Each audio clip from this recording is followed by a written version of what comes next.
Hello students, welcome to Mehta PG college. BSc part first year में हमारे पास में अब जो है वो है नेक्स्ट यूनिट नंबर 4, जिस चैप्टर का नाम है graph theory. Paper number first ही चल रहा है अभी भी। पेपर नंबर फर्स्ट के अंदर यूनिट नंबर 4 जो हमारे पास में है उसका नाम है वो है ग्राफ थ्योरी। ठीक है, अब ग्राफ थ्योरी के लिए अपन सबसे पहले इसके ग्राफ डेफिनेशन देखेंगे, इसकी परिभाषा क्या है। लेकिन उससे पहले मैं आपको बता दूं ग्राफ का मतलब क्या होता है कि ग्राफ के लिए जो इसकी संरचना होती है आपके पास में, वो ग्राफ की देखो संरचना ये होती है आपके पास में कि G = VE वाले पार्ट से अपन ग्राफ को डिनोट करते हैं। V का तो काम होता है वर्टेक्स देना, वर्टेक्स जिसको हम बोलते हैं शीर्ष। कैपिटल V है तो ये सभी शीर्षों का समुच्चय होता है। ठीक है, एक V लोगे तब उसको बोलेंगे अपन ये पहला शीर्ष है। शीर्षों का समुच्चय होता है कैपिटल V, जिसके अंदर कई सारे शीर्ष हो सकते हैं। फॉर एग्जाम्पल जैसे ये V है तो इसके अंदर कई सारे शीर्ष हैं, V1, V2, V3 and so on. ये सारे इसके अंदर क्या आपके पास में शीर्ष है। और E जो होता है इसको हम बोलते हैं कोरों का समुच्चय, इसको हम बोलते हैं कोर। डायरेक्ट लिख देता हूँ कोर, बाकी बोलते इसको क्या है कोरों का समुच्चय। इस E के अंदर कई सारे कोरें हो सकती है उपस्थित, जैसे कैपिटल E इक्वल्स टू एक समुच्चय बनाना चाह रहे हैं यानी E1, E2, E3 dot dot dot इस तरीके से। तो यानी ग्राफ की संरचना के अंदर क्या होते हैं आपके पास में, या तो होगी आपके पास में शीर्ष या फिर होगी आपके पास में कोरे। या तो होगी शीर्ष आपके पास में या फिर होने चाहिए आपके पास में क्या कोरे। जैसे फॉर एग्जाम्पल ये वाला जो पार्ट होता है इसी को अपन शीर्ष बोलते हैं। ये हो गया जैसे फर्स्ट शीर्ष, इसका नाम मान लो सपोज करो देते हैं V1, इसका नाम देते हैं V2, ये सेकंड शीर्ष है, इसका नाम मान लो देते हैं V3, थर्ड शीर्ष है, इसका नाम V4, ये फोर्थ शीर्ष है, इसका नाम देते हैं अपन V5, तो ये फिफ्थ नंबर का शीर्ष है। ये सारे शीर्ष होते हैं, देखो ये first, second, third, fourth, fifth. और जब दो शीर्षों को अपन मिलाते हैं, जैसे इस शीर्ष को मान लो सपोज करो कि इस शीर्ष के साथ अपन मिलाना चाह रहे हैं, तो इसको अपन कोर बोलते हैं, इसका नाम अपन दे दिए मान लो E1। इस शीर्ष को मान लो इसके साथ मिला रहे हैं, इसका नाम दे दिया अपन E2। इसको मान लो इसके साथ ही मिलाना चाह रहे हो, इसका नाम कुछ भी दे दो E3 दे दो। इसको मान लो इसके साथ मिलाना चाह रहे हो, इसका नाम भी दे दो E4 दे दो। इसको इसके साथ मिलाना चाह रहे हो, इसका नाम दे दो क्या E5। इसको इसके साथ मिला दो, इसका नाम दे दो E6। इसको इसके साथ मिलाना चाह रहे हो मान लो, इसका नाम दे दो क्या E7। तो ये जो आपके पास में होती है एक शीर्ष का जब दूसरे, अच्छा जरूरी नहीं है कि जिसको मिला रखो उसी को मिलाओ। मन कर रहा है V2 से V5 को मिलाने का तो V2 से V5 को मिला सकते हो, इसका नया नाम दे दो। मतलब जब दो शीर्षों को आप लोग मिलाओगे उसी को हम बोलते हैं कोर। जब दो शीर्षों को मिलाओगे उसी को क्या बोलते हैं अपन कोर। ठीक है, तो सबसे पहले अपन ग्राफ की डेफिनेशन देखेंगे। या फिर एक शीर्ष मान लो ये वाला शीर्ष है, इस शीर्ष को इसी से मिलाना चाह रहे हैं, इसको अपन इस तरीके से मिला देते हैं। और इस वाले का नाम क्या होता है लूप, जिसको हम बोलते हैं पास। इसको हम बोलते हैं लूप, जिसको अपन वैसे बोलते हैं हिंदी के अंदर पास। इस वाले पार्ट को बोलते हैं अपन पास। दो शीर्षों के बीच में अगर एक से अधिक कोरे उपस्थित है, मान लो एक कोर तो ये था ही, एक कोर ये और दे दे, मान लो इसका नाम देते हैं E8। तो ये कोर और ये कोर दोनों कोरें आपस में कहलाती है समानांतर कोरें। समानांतर कोरें, जब दो कोरे आपस में, दो शीर्षों के मध्य में दो कोरे हो, दो शीर्ष, कोई भी दो शीर्ष, ये और ये शीर्ष है, एक ले लेते हैं मान लो V1 और एक शीर्ष ले लेते हैं मान लो V3। तो इन दोनों के बीच में एक है ये आपके पास में, एक और मिला दी, तो जब दो आ जाती है जिसको अपन क्या बोलते हैं समानांतर कोरे। ठीक है, इससे ज्यादा आ जाती है जिसको हम बोलेंगे बहुल कोरे, जिसको हम बोलते हैं बहुल कोरे। ठीक है, तो सबसे पहले अपन इसके लिए परिभाषा देखना चाह रहे हैं, डेफिनेशन कि ग्राफ की डेफिनेशन क्या है। तो ग्राफ की डेफिनेशन के लिए कि स्ट्रक्चर से देखो संरचना तो अपन ये बनाते हैं G = VE, लेकिन जो V है यानी जो शीर्ष है वो अरिक्त नहीं होना, मतलब अरिक्त होना चाहिए, रिक्त नहीं होना चाहिए वो। यानी V का मान कुछ ना कुछ तो होना चाहिए, चाहे वो एक ही शीर्ष क्यों नहीं हो, कुछ ना कुछ होगा तो ही जाकर के अपन उसको इंक्लूड करेंगे, नहीं होगा तो उसको अपन इंक्लूड नहीं करेंगे, ये जरूर ध्यान रखना। ठीक है, आ जाओ इसके लिए सबसे पहले अपन परिभाषा में चल रहे हैं डेफिनेशन के लिए।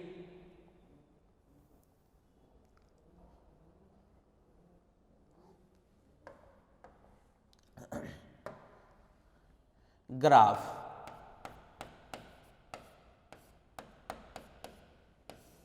माना कैपिटल V कोई अरिक्त समुच्चय है, कोई अरिक्त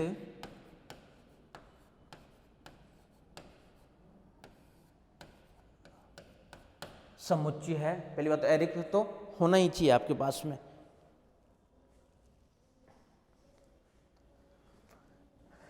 तथा कैपिटल ई, कैपिटल ई मतलब क्या हो गया, जितने भी कोरें उपस्थित हो गए, कोरों का समुच्चय, उन सबको नाम अपन देंगे क्या, कैपिटल ई। समुच्चय वी के अवयवों के,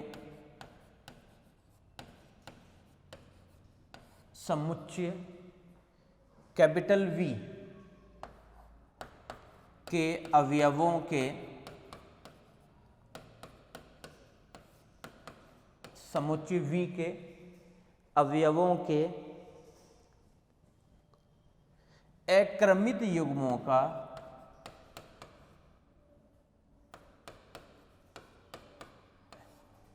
अक्रमित युग्मों का अक्रमित युग्मों का एक अन्य समुच्चय है, एक अन्य समुच्चय है, एक अन्य समुच्चय है, एक अन्य समुच्चय है, तब संरचना,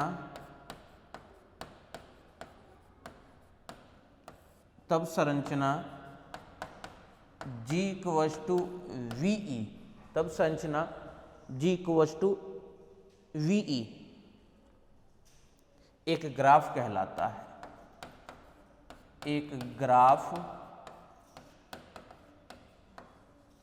कहलाता है। देखो यही पार्ट तो अपन देख रहे हैं। मान लेते हैं अपने पास में एक शीर्ष है जिसका नाम देते हैं अपन V1, एक शीर्ष और है जिसका नाम अपन देते हैं V2, और एक और ले लेते हैं जिसका नाम देते हैं V3। तीन ही शीर्ष ले रहे हैं अपन, मान लो सपोज करो, ठीक है।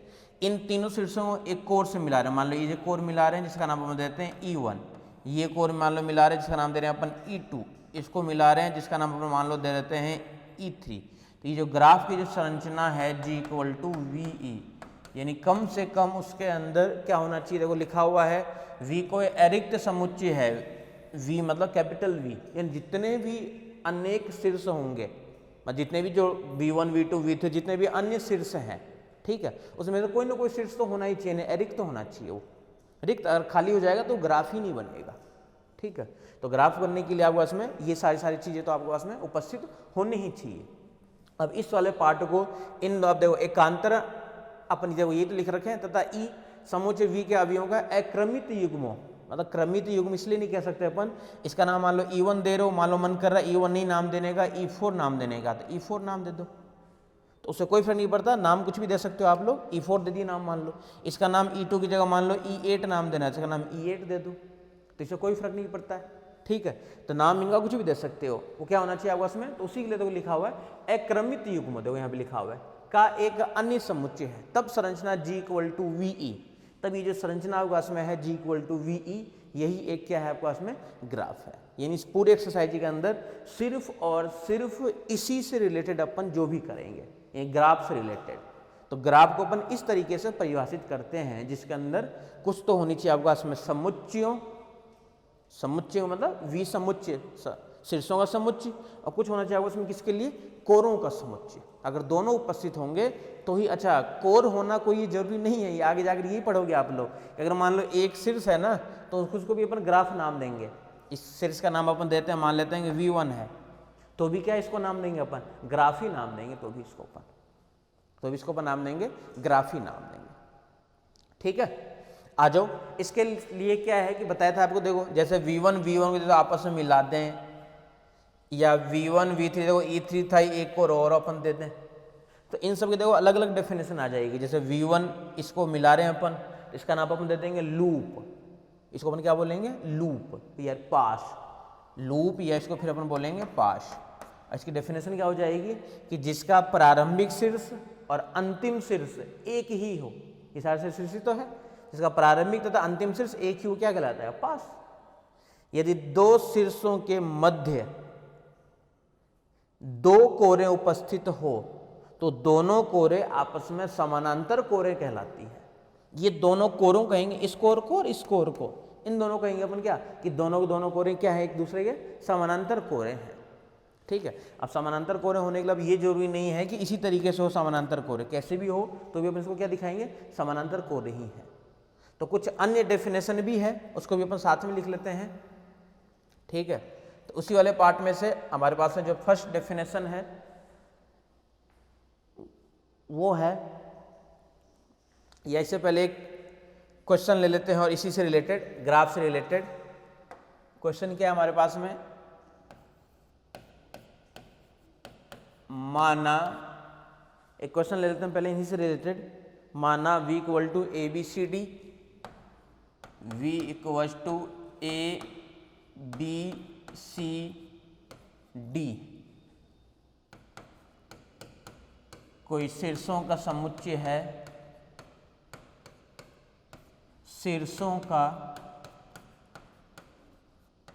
समुच्चय है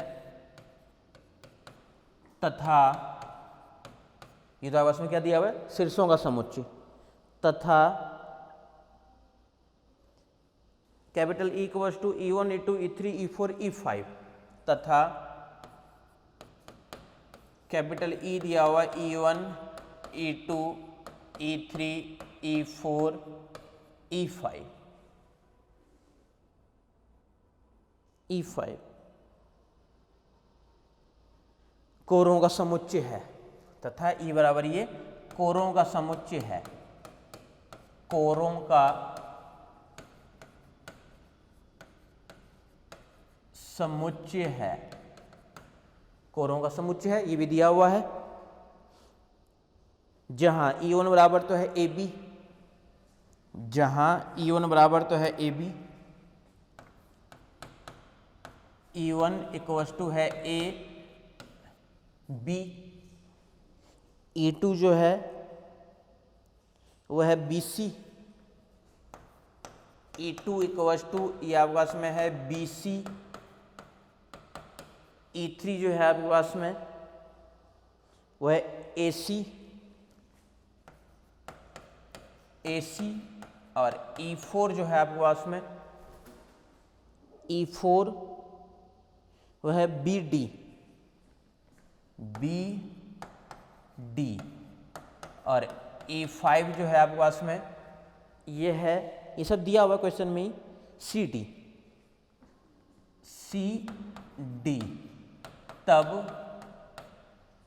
तब ग्राफ की संरचना बनाइए, तब ग्राफ की संरचना बनाइए, तब ग्राफ की संरचना बनाइए। देखो कई बार तो ऐसा भी मजाक कर रखा था पहले 2006 के अंदर, 2008 के अंदर, यहाँ इस टाइम में तो ऐसे क्वेश्चन ही पूछ लेता था कि ये आपके पास में क्या दी हुई है, कोरें दी हुई है, पहले तो भाई शीर्ष दे दिए, पहले तो टोटल कितने शीर्ष है, बोले ABCD, अब शीर्ष को V1 V2 ना देकर क्या क्या दे दिया, ABCD, तो उसे क्या फर्क पड़ जाएगा। और कोरें कितनी है, E1 E2 E3 E4 और E5, लास्ट वाला जो है वो E5 है, ये वाला जो पार्ट है वो E5 है, E5। और साथ में ये भी दे दिया कि E1 का काम ये है, E2 का काम ये है, E3 का काम ये है, E4 का काम ये है, E5 का काम ये है। तब आपको क्या बनाना है, इसके लिए संरचना। तो सबसे पहले जितने भी शीर्ष हैं उन सभी शीर्षों को निरूपित करते हैं। टोटल आपस में कितने शीर्ष हैं, 5 शीर्ष हैं। ध्यान से देखना, एक शीर्ष दे दिए ये वाला नाम जिसका नाम है A, एक शीर्ष यहाँ पे ले लो, कहीं भी ले लो, इसका नाम है B, एक और शीर्ष कहीं पे ले लो, इसका नाम दे दिए C, एक और कहीं पे ले लो, इसका नाम दे दिए D। ये सबसे पहले तो ले लिया अपन शीर्ष जो कहीं भी था। अब देखो हर किसी के लिए क्या क्या दिया हुआ है कि E1 का काम क्या है, AB को मिलाना, ये तो है इसका मतलब। तो E1 का काम है AB को मिलाना, AB को जब मिलाओगे इस वाले पार्ट को तो इसका नाम है E1। दूसरा वाला जो पार्ट है देखो, जो E2 है वो BC को मिलाना, B और C को जब मिलाओगे तो इसका नाम है आपके पास में क्या, E2। E3 में है AC, यानी AC को मिलाओगे इस वाले पार्ट को तो इसका नाम क्या होगा इसमें, E3। E4 में BD को मिलाओगे, B और D, देखो इस दोनों पार्ट को ऐसे मिला देता हूँ, ये B और D, इसको मिला दी, इसका नाम क्या होगा इसमें E4, और E5 है CD को मिलाना, यानी C और D को जो मिलाओगे इस वाले पार्ट को, तो इसका नाम क्या होगा इसमें E5। और ये संरचना किसके लिए आपके पास में है, graph G equals to VE, यही संरचना है आपके पास में किसके लिए, ग्राफ की संरचना। ये संरचना किसकी है, graph G equal to VE की संरचना। क्लियर है? तो इस तरीके से क्वेश्चन। अच्छा, अगर आपके पास में अब ये ग्राफ दे दे मान लो, तो बोले कि इसके अंदर शीर्षों का समुच्चय और कोरों का समुच्चय को डिफाइन करो, तो इससे आप लोग ये भी बना सकते हो कि इसमें E1 का काम क्या है, बोले E1 का काम है AB देना। E1 का काम क्या है, AB देना। इस E1 का काम क्या है, बोले E1 का काम है सिर्फ और सिर्फ A और B देना, ये वाला पार्ट। अगर एक से अधिक होते मान लो, AB वाले पार्ट को एक और मिला दिया जाता, तो वहाँ पे दो दो दिया रहता कि E1 AB भी है और E कहाँ तक दे रखे, मान लो 5 तक ले रखे हैं, तो E6 जो है ये फिर से AB है, यानी AB के अंदर मान लेते हैं कि दो दो मिला हुआ था, तो एक तो दे दिए अपन E1, इसका नाम क्या हो जाएगा E6, तो दो दो हो गए ना। तो दो शीर्षों के बीच में कितने हो गए, देखो शीर्ष 2, इसके बीच में कोरे कितने हो गए, 2 कोरे हो गए। तब दोनों का कुछ ना कुछ नाम होगा, तो एक का तो नाम है ये E1 और एक का नाम क्या है, देखो E6, तो दोनों का कुछ ना कुछ क्या होगा उसमें नाम है डिफाइन। तब इन्हीं से रिलेटेड अपन क्या कुछ परिभाषाएं देख लेते हैं। डेफिनेशन देखो, जैसे फर्स्ट डेफिनेशन जो है आपके पास में, वो अपन देख लेते हैं पास की या लूप। पास, ये इसको हम बोलते हैं लूप। यदि किसी ग्राफ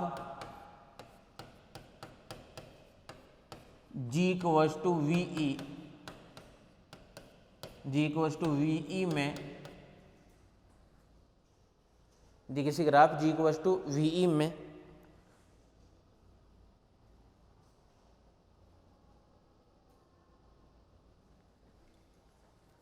किसी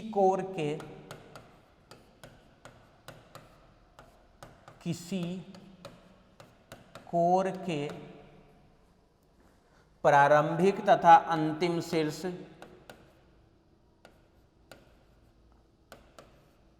प्रारंभिक तथा अंतिम शीर्ष एक ही हो,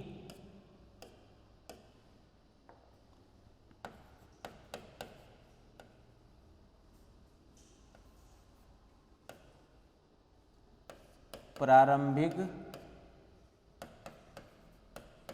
तथा अंतिम शीर्ष एक हो, तो उसे हम लूप या पास कहते हैं, लूप कहते हैं। यह आपका इसमें है लूप की डेफिनेशन। लूप के बाद में अब अपन चलते हैं समानांतर कोरें। समांतर कोरें, समांतर कोरें।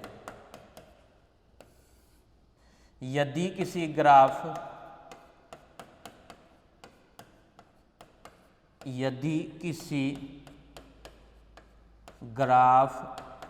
G इक्वल्स टू VE में, कोई ग्राफ तो है ही आपस में, उस graph G equals to VE में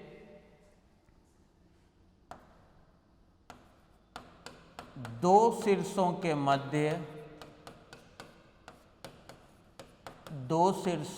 मध्य दो कोरें उपस्थित हो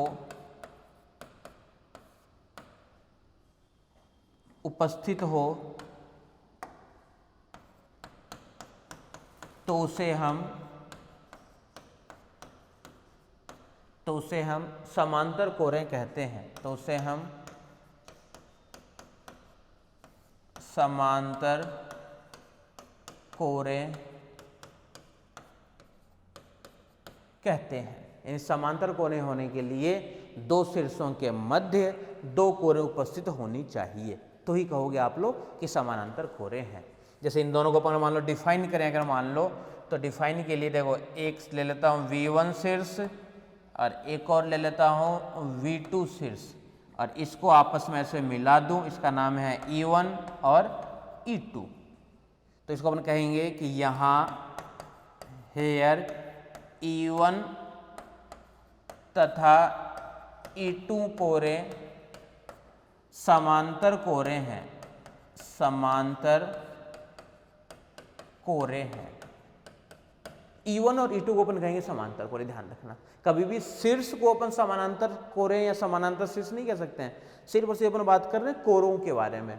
और लूप के बारे में पता चल ही गया होगा। लूप के बारे में अगर देखोगे तो ये शीर्ष है कोई V1, इस पे कोई कोर है, इसी का नाम है E1, ये शीर्ष है V1, ठीक है। अब बोलोगे इन सभी डायग्राम के अंदर अपन एरो क्यों नहीं दिखा लेते हैं? एरो कैसे? तो एरो वगैरह जो दिखाना है वो है इसकी के ग्राफ के अंदर एक पार्ट और आएगा डिस्ट ग्राफ, जिसके अंदर डायरेक्शन भी गिवन होगी। डायरेक्शन कैसे? कि जैसे मान लो V1 से V2 की तरफ जा रहे हो या V2 से V1 की तरफ जा रहे हो, V1 से V2 की तरफ जा रहे हो, ऐसे जा रहे हो या फिर ऐसे जा रहे हो, तो इन सब की डायरेक्शन और गिवन होगी बाद में। और जैसी डायरेक्शन गिवन हो जाएगी, बाय डायरेक्शन जब दिया हुआ रहेगा वो सारा सारा चला जाएगा आपके पास में डिस्ट ग्राफ के अंदर। डायरेक्शन जैसे गिवन होगी तो सारा सारा चला जाएगा आपके पास में डिस्ट ग्राफ के अंदर। देख लो, आराम से देख लो। तो ये अपने पास में दो डेफिनेशन हो गई समानांतर कोने तक, ठीक है।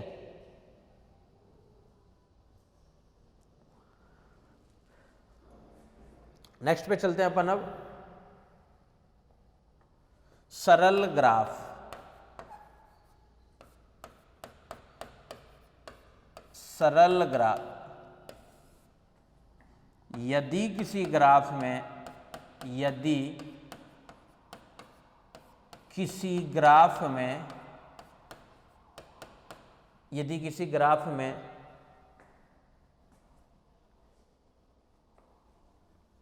समानांतर कोने तथा पास उपस्थित नहीं हो, समांतर कोने तथा पास उपस्थित नहीं हो, ध्यान रखना, उपस्थित नहीं हो,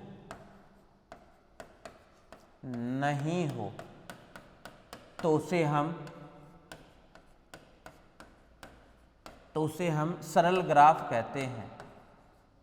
सरल ग्राफ कहते हैं। ये डेफिनेशन इसलिए लिखा रहे हैं कि डेफिनेशन रिलेटेड एक क्वेश्चन तो डेफिनेशन रिलेटेड ही आता है। 7-8 डेफिनेशन है, इनसे भाई इसको परिभाषित करो, इसको परिभाषित करो। यानी सरल ग्राफ होने के लिए क्या क्या कंडीशन होनी चाहिए कि उस ग्राफ का, जिसको अपन ये भी बोल सकते हैं कि समांतर कोरे तथा पास से मुक्त ग्राफ को भी अपन क्या कहेंगे? सरल ग्राफ। यानी किसी ग्राफ के अंदर, जैसे मान लो ये ग्राफ बना रहे हो, V1 एक का नाम दे दिए, V2 इसका नाम दे दिए, V3 इसको भी मिला दिए, इसका नाम है E1, इसका नाम है E2, इसका नाम है E3। ये ग्राफ की संरचना है G=VE। इस ग्राफ के अंदर क्या देखो, ना ही आपके पास में क्या है? समानांतर कोर है, समांतर कोर तो कहीं है ही नहीं, और ना ही कहीं पे क्या है आपके पास में, ना ही इसके अंदर कहीं पे पास है। तो उपस्थित नहीं हो, जरूर ध्यान रखना है कि नहीं वर्ड आ रहा है इसके साथ में, कि समांतर कोर भी उपस्थित नहीं हो और साथ में ये पास भी उपस्थित नहीं हो, तो अपन उसको क्या कहेंगे कि वो ग्राफ जो है, उस ग्राफ का नाम है सरल ग्राफ, ठीक है। तो ये दो डेफिनेशन होगी यहाँ से सरल ग्राफ के लिए और इस वाले पार्ट के लिए। अब और देखो, इसी में डेफिनेशन और है आपके पास में, मल्टी ग्राफ।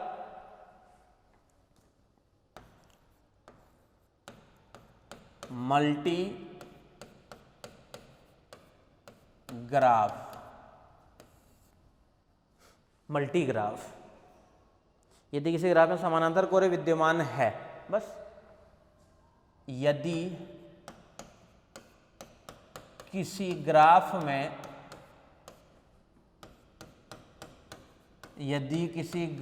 में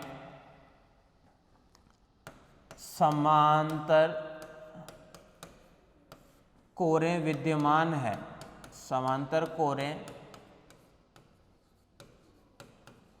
विद्यमान है, तो उसे हम समांतर कोरें विद्यमान है तो उसे हम मल्टीग्राफ कहते हैं। तो उसे हम मल्टीग्राफ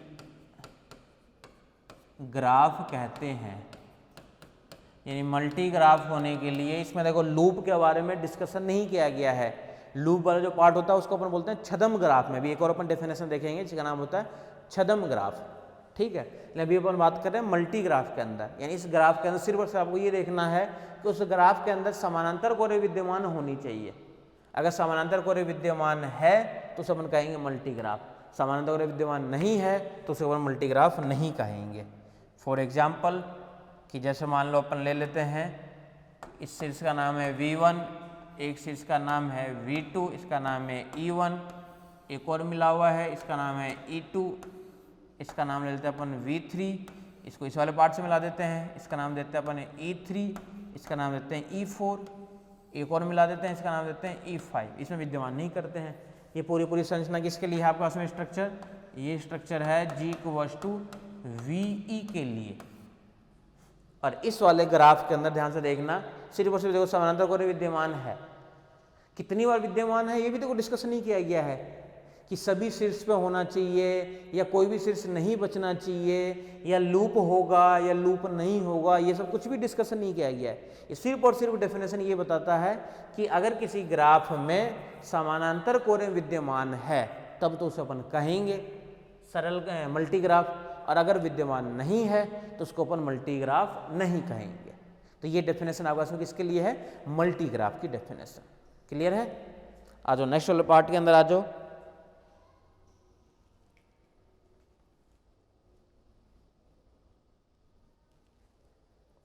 एक उदाहरण में बताया था कि छद्म ग्राफ जिसके अंदर दोनों के दोनों उपस्थित होते हैं। यानी एक डेफिनेशन हमारे पास में होती है छद्म ग्राफ, उसकी डेफिनेशन क्या है? यदि किसी ग्राफ में पास तथा समांतर कोरें